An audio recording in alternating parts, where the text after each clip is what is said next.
اب میں اپنی اس کانفرنس کے اگلے خطیب استاد التفسیر، خطیب دل پذیر، متکلم اسلام جناب حضرت مولانا عبدالشکور حقانی صاحب کو دعوت خطاب دینے جا رہا ہوں۔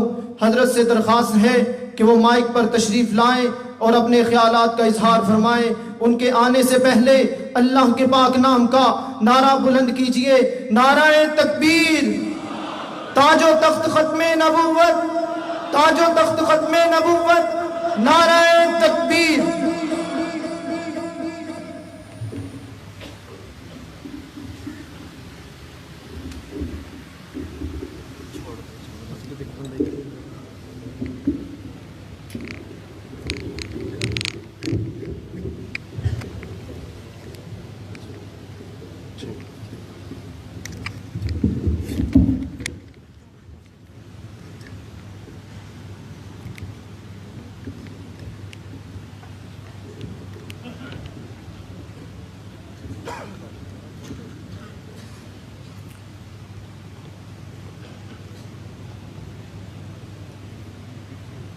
الحمد لله الحمد لله وحده والصلاة والسلام على من لا نبي بعده ولا رسول بعده ولا معصوم بعده ونشهد أن لا إله إلا الله وحده لا شريك له ونشهد أن سيدنا وسندنا وحبيبنا وحبيب ربنا وطبيبنا وطبيب قلوبنا وقريشينا وهاشمينا ومكينا ومدنينا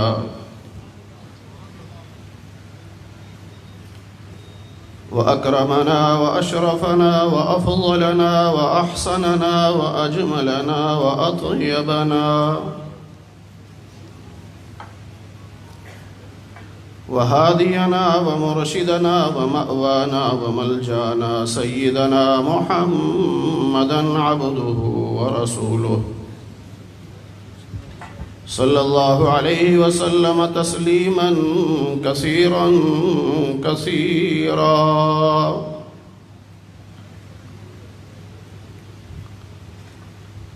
أما بعد فأعوذ بالله من الشيطان الرجيم بسم الله الرحمن الرحيم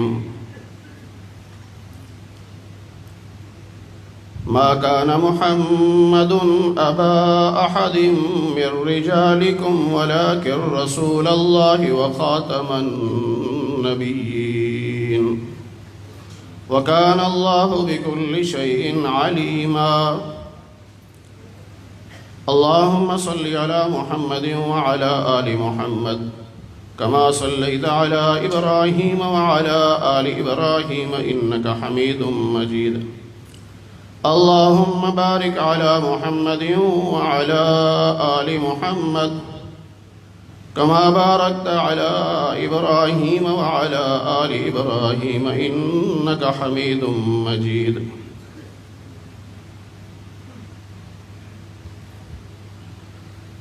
ہر کسی کی سر بلندی میں کوئی تو راز ہوتا ہے، ہر کسی کی سر بلندی میں کوئی تو راز ہوتا ہے، سمجھ میں جو نہ آئے وہی اعجاز ہوتا ہے۔ ختم ہوتی ہیں جہاں پر حد حسن یوسف کی، ختم ہوتی ہیں جہاں پر حد حسن یوسف کی، وہیں سے حسن مصطفیٰ کا آغاز ہوتا ہے۔ میرے انتہائی واجب الاحترام علماء کرام، بزرگان محترم، سامعین عظام،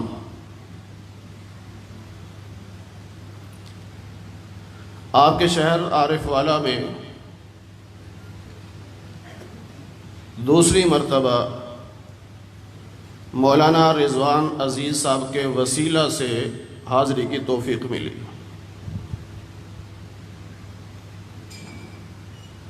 ہم اہل سنت والجماعت وسیلے کے قائل ہیں، ختم نبوت کانفرنس میرے علم کے مطابق شاید عرف والا کی سرزمین پر سب سے بڑی آج کی یہ کانفرنس ہے، اور عالمی مجلس تحفظ ختم نبوت کے زیر اہتمام ہے۔ مرکزی رہنما موجود ہیں۔ میں ایک بات عرض یہ کرنا چاہتا ہوں کہ مرزائیت کوئی مذہب نہیں ہے، یہ اسلام کے خلاف ایک تحریک ہے۔ اسلام کا نام استعمال کر کے اسلام کو بدنام کرنا اور اسلام کو نقصان پہنچانا، یہ اس فرقے کا کام ہے، اور مرزائیت اسلام کا فرقہ نہیں ہے، یہ کافروں کا ایک فرقہ ہے۔ آپ ذرا غور کیجئے، اگر یہ مسلمانوں کا فرقہ ہوتا تو دنیا بھر کے کافر اس کے ساتھ تعاون نہ کرتے۔ اگر یہ مسلمانوں کا فرقہ ہوتا تو دنیا بھر کے کافر اس کے ساتھ تعاون نہ کرتے۔ دنیا بھر کا کافر قادیانیوں کی پشت پہ کھڑا ہے، اسی سے پتہ چلتا ہے کہ مرزائیت کافروں کا فرقہ ہے، اس کا اسلام سے کوئی تعلق نہیں۔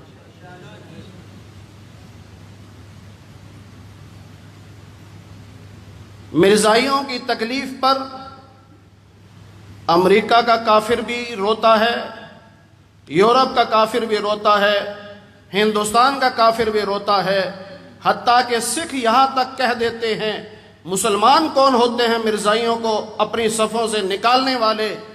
پہلے تو بتا، تو کون ہوتا ہے مرزائیوں کی سپورٹ کرنے والا؟ میرے نبی نے 1400 سال پہلے بتا دیا تھا، الکفر ملت واحدہ، دنیا جہان کے کافر ایک جماعت ہیں، اور اس تمام جماعت کفر ملت کفریہ کا ایک فرقہ مرزائی اور قادیانیت ہے۔ اس کا اسلام سے کوئی تعلق نہیں ہے۔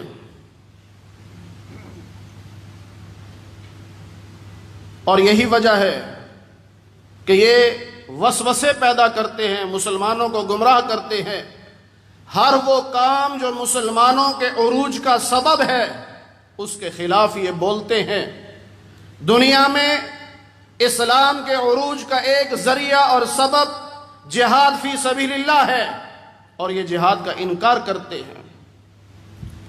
اور پھر آپ نے یہ بھی سنا ہوگا کہ عموماً ایک جملہ کہا جاتا ہے، جہاد کے لیے ایک امیر کا ہونا ضروری ہے۔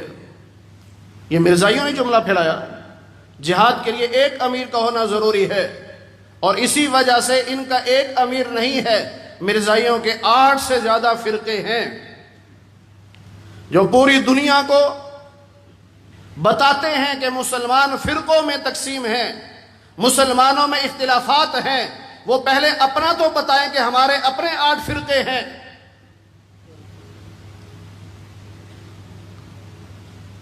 ہمیں اللہ کا شکر ادا کرنا چاہیے، اللہ نے ان زندیقوں سے، ان گمراہوں سے ہمیں محفوظ رکھا ہے، اور نبی مکرم صلی اللہ علیہ وسلم کا دامن اللہ نے ہمیں عطا فرمایا، اس پہ ہمیں اللہ کا شکر ادا کرنا چاہیے۔ نبی کریم صلی اللہ علیہ وسلم نے فرمایا، میں آخری نبی ہوں، میرے بعد کوئی نبی نہیں، تم آخری امت ہو، تمہارے بعد کوئی امت نہیں۔ اور اس فرقے نے اسلام کو بدنام کرنے کے لیے ہمارے نبی کے مقابلے پر جھوٹا نبی کھڑا کیا ہے، صحابہ کے مقابلے پر جھوٹے صحابہ کھڑے ہیں، خلافت کے مقابلے پر جھوٹی خلافت کھڑی کی ہے، امہات المومنین کے مقابلے پر مرزا کی بیویوں کو ام المومنین کہا ہے۔ اسی طرح انہوں نے ہر اسلام کے شعبے کا متبادل نکال کر 2 نمبر مارکیٹ میں لا کر اسلام کو بدنام کرنے کی کوشش کی ہے، لیکن اللہ جزائے خیر عطا فرمائے ہمارے اکابر کو، ہمارے اساتذہ کو، جن کی دن رات کی محنت سے مرزائیت پاکستان میں پھلنے پھولنے کی بجائے سکڑ رہی ہے۔ یہ ہوا ہے کہ مرزائیت پھیل رہی ہے، نہیں پھیل رہی۔ آج دنیا کا کفر تھوڑا سا پیچھے ہٹ جائے، مرزائیت ویسے ہی ختم ہو جائے۔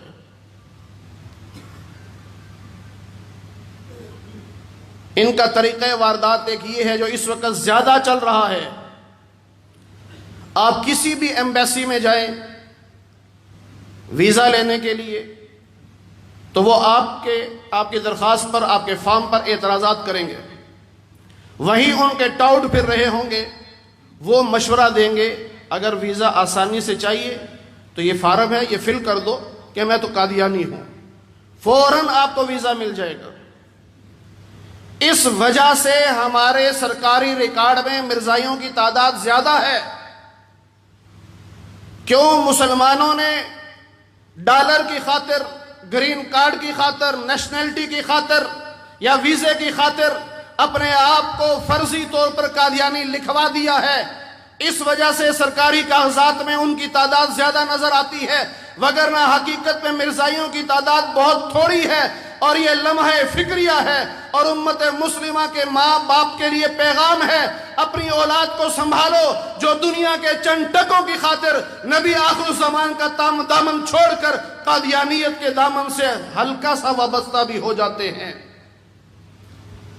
عام لوگ کہتے ہیں جی تھوڑی دیر کی بات ہے، میں کون سا دل سے لکھ رہا ہوں، میں تو اوپر سے قادیانی لکھ رہا ہوں، اس سے کیا فرق پڑے گا؟ اس سے سب سے بڑا فرق یہ پڑے گا کہ حکومت پاکستان کے کاغذات میں تمہاری وجہ سے مرزائیوں کی تعداد میں اضافہ ہوا ہے. اب قیامت کے دن اگر میرے اور آپ کے نبی نے پوچھ لیا، اے نوجوان بتا تو صحیح، کیا تجھے اس وقت شرم نہ آئی جب تو نے میرے امتیوں کی تعداد میں کمی کر کے مرزے کے ماننے والوں کی تعداد میں اضافہ کیا تھا؟ اس وقت بتائیے ہمارے پاس کیا جواب ہوگا؟ بظاہر کے دن کیا فرق پڑتا ہے؟ اور اگر سائن کرتے وقت، دستخط کرتے وقت اگر روح نکل جائے، بتاؤ پھر کہاں جاؤ گے؟ ایمان اسے نہیں کہتے جو ہم نے اپنا رکھا ہے، ایمان اسے کہتے ہیں میری جان جاتی ہے چلی جائے، میرا مال جاتا ہے چلا جائے، میری اولاد جاتی ہے چلی جائے، میرے ماں باپ جاتے ہیں چلے جائیں، میرے سارا خاندان جاتا ہے چلا جائے، میں محمد عربی کا دامن نہیں چھوڑ سکتا. حضرت سعد بن ابی وقاص جیسا ایمان بنانے کی کوشش کیجئے. نبی کریم صلی اللہ علیہ وسلم کے ماموں ہیں، اسلام قبول کیا ہے، ماں نے بھوک ہڑتال کر دی، جب تک تم واپس میرے مذہب میں نہیں آتے، محمد عربی کا دامن نہیں چھوڑتے، میں اس وقت تک نہ کھاؤں گی، نہ پیوں گی، نہ چھاؤں میں بیٹھوں گی. سارا دن دھوپ میں بیٹھتی، کھانا پینا بند. پھر وہ وقت آیا کہ طبیعت بگڑی، معلوم ہوا کہ آخری سانسیں ہیں. حضرت سعد بن ابی وقاص رضی اللہ تعالیٰ عنہ حاضر ہوئے، ماں کی حالت دیکھی کہ مرنے کے قریب ہے، آنکھوں سے آنسو نکل آئے. ماں نے سمجھا کہ میری ممتا کی وجہ سے آنسو بہ رہے ہیں، اب شاید اس کے دل پہ چوٹ پڑی ہے، اب یہ محمد عربی کا دامن چھوڑ دے گا. نہیں میرے مسلمان بھائیوں، ایسا نہیں. سعد بن ابی وقاص رضی اللہ تعالیٰ عنہ کو جواب سنیے، ایسا ایمان ہر مسلمان کا ہونا چاہیے. سعد بن ابی وقاص نے کہا میری ماں، میں اس لیے نہیں رو رہا کہ تو دنیا سے جا رہی ہے، میں تو اس لیے رو رہا ہوں میری ماں کی صرف ایک جان ہے، کاش میری ماں کی 1000 جانیں ہوتی، ایک ایک کر کے ساری نکل جاتی، میں تب بھی محمد کا دامن نہ چھوڑتا.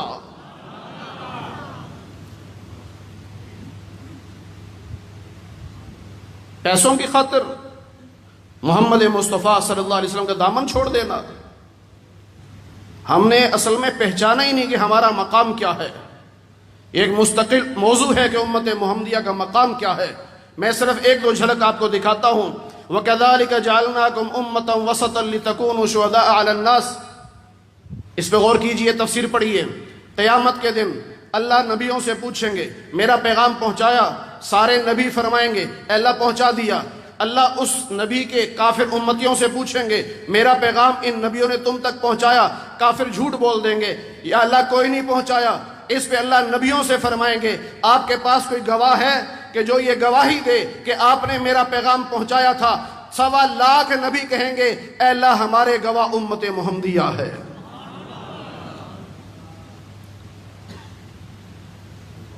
اب امت محمدیہ گواہی دے گی یا اللہ یہ کافر جھوٹ بولتے ہیں، آپ کے نبی سچ کہتے ہیں۔ اب کافر اعتراض کریں گے، گواہوں پہ جرا ہوگی کہ تم تو ہزاروں سال بعد آئے تھے، تم نے تو کسی نبی کا زمانہ بھی نہیں پایا، تم نے یہ گواہی کیسے دے دی؟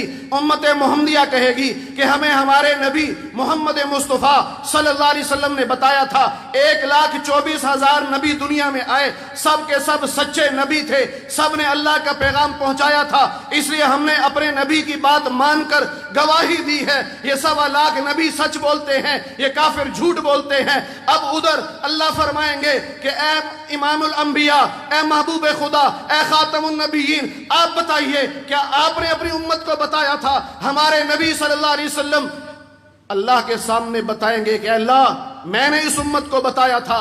اب اس بات کو سمجھیے، 1.25 لاکھ نبیوں پر حرف آئے تو ان کے گواہ امت محمدیہ، جب امت محمدیہ پہ حرف آئے تو ان کے گواہ محمد الرسول اللہ۔ یہ چھوٹی ہستی ہے، چھوٹا مقام ہے، 1.25 لاکھ نبیوں کے گواہ بننا معمولی بات ہے۔ ہم خوش نصیب ہیں، اللہ نے خاتم النبیین کا ہمیں دامن نصیب کیا ہے۔ نبی پاک صلی اللہ علیہ وسلم نے ایک مرتبہ ارشاد فرمایا، بخاری شریف میں حدیث موجود ہے کہ ایک مالک مکان نے 3 مزدور بلائے، ایک سے کہا فجر سے ظہر تک کام کرو 1 درہم دوں گا، دوسرے سے کہا ظہر سے عصر تک کام کرو 1 درہم دوں گا، تیسرے سے کہا عصر سے مغرب تک کام کرو 2 درہم دوں گا۔ انہوں نے کام کیا، جب مزدوری کا وقت آیا، فجر سے ظہر والے کو 1 درہم ملا، ظہر سے عصر والے کو 1 ملا، عصر سے مغرب والے کو 2 ملے۔ اب پہلے دونوں نے اعتراض کیا کہ اس کا وقت بھی بہت تھوڑا ہے اور اس کی مزدوری زیادہ ہے، یہ کیا ہے؟ مالک نے کہا میں نے تمہارے حق میں کمی تو نہیں کی؟ انہوں نے کہا نہیں، جو طے ہوا تھا دیا۔ انہوں نے کہا میری مرضی ہے میں کسی کو زیادہ دوں، اگر تمہارے ساتھ جو معاہدہ تھا اس میں خلاف ورزی کی تو پھر تم بول سکتے ہو۔ اللہ کے نبی صلی اللہ علیہ وسلم فرمایا بالکل اسی طرح فجر سے لے کر ظہر تک کام کرنے والا مزدور سمجھو یہودی ہے، ان کی عمریں زیادہ ہیں، وقت زیادہ ہے اور معاوضہ 1 درہم ہے۔ ظہر سے عصر تک کام کرنے والی قوم وہ عیسائی ہے، ان کی عمریں یہودیوں سے کم ہے لیکن مسلمانوں سے زیادہ ہیں، ان کی مزدوری یہودیوں سے کم ہے مسلمانوں سے زیادہ ہے، اور جواب میں 1 درہم ملتا ہے، اور عصر سے مغرب تک 1 گھنٹہ یا 1.25 گھنٹہ کام کرنے والے یہ امت محمدیہ ہے۔ عمر یہودیوں سے بھی تھوڑی ہے، عیسائیوں سے بھی تھوڑی ہے، اور جب مزدوری کا وقت آتا ہے، ثواب ملنے کا وقت آتا ہے، پہلی دونوں امتوں سے زیادہ 2 درہم اس کو ثواب ملتا ہے۔ جب دونوں نے اعتراض کیا تو پھر اللہ نے فرمایا ذالک فضل اللہ یؤتیہ من یشاء۔ یہاں ایک اور علماء کے لیے ایک نکتہ کہہ دو، ظہر سے عصر تک اور عصر سے مغرب تک اگر وقت برابر ہو تو پھر امت محمدیہ کی فضیلت تو ثابت نہ ہوئی۔ سمجھ گئے ہوں گے علماء؟ ظہر سے عصر تک وقت زیادہ ہو 2 مثل، اور عصر سے مغرب تک وقت تھوڑا ہو، پھر بخاری شریف کی اس حدیث پہ عمل ہوتا ہے اور امت محمدیہ کی فضیلت ثابت ہوتی ہے۔ اللہ کے نبی صلی اللہ علیہ وسلم کی 2 صفتیں، آپ نبی اول بھی ہیں، نبی آخر بھی ہیں، دنیا میں تشریف لانے کے لحاظ سے سب سے آخر میں آئے ہیں، اس لیے آپ خاتم النبیین ہیں، اور جنت میں جانے کے لحاظ اور روحوں کے لحاظ سے، نبوت ملنے کے لحاظ سے آپ نبی اول ہیں۔ جب روحیں بنائی گئیں سب سے پہلے نبی پاک صلی اللہ علیہ وسلم کی روح بنائی گئی، اور جب دنیا میں نبیوں کو بھیجا گیا سب سے آخری وجود اور جسم ہمارے نبی پاک صلی اللہ علیہ وسلم کا تھا۔ اس لیے امت محمدیہ کی فضیلت ہے کہ یہ دنیا میں سب سے آخر میں آئی ہے کیونکہ ان کے نبی آخری نبی ہیں، اور جنت میں یہ سب سے پہلے جائیں گے کیونکہ ان کے نبی روحوں کے لحاظ سے نبی اول ہیں۔ میرے مسلمان بھائی، اپنے مقام کو سمجھ، دائیں بائیں غیروں کے ہاتھوں نہ چڑھ۔ اللہ نے تجھے سب سے قیمتی دولت خاتم النبیین صلی اللہ علیہ وسلم کا دامن دیا ہے، مرتے دم تک اسی دامن کو تھام کے رکھ، اور مرزائی اور قادیانیوں کو کوئی اسلامی فرقہ نہ سمجھنا، وہ کافروں کا فرقہ ہے، وہ کافروں کے ساتھی ہیں، ان کا اسلام سے کوئی تعلق نہیں ہے۔ دعا فرمائیں کہ اللہ تعالی ہمیں مرتے دم تک آمنہ کے لال محمد رسول اللہ صلی اللہ علیہ وسلم کے دامن سے وابستہ رہنے کی توفیق نصیب فرمائے۔ وآخر دعوانا الحمدللہ رب العالمین۔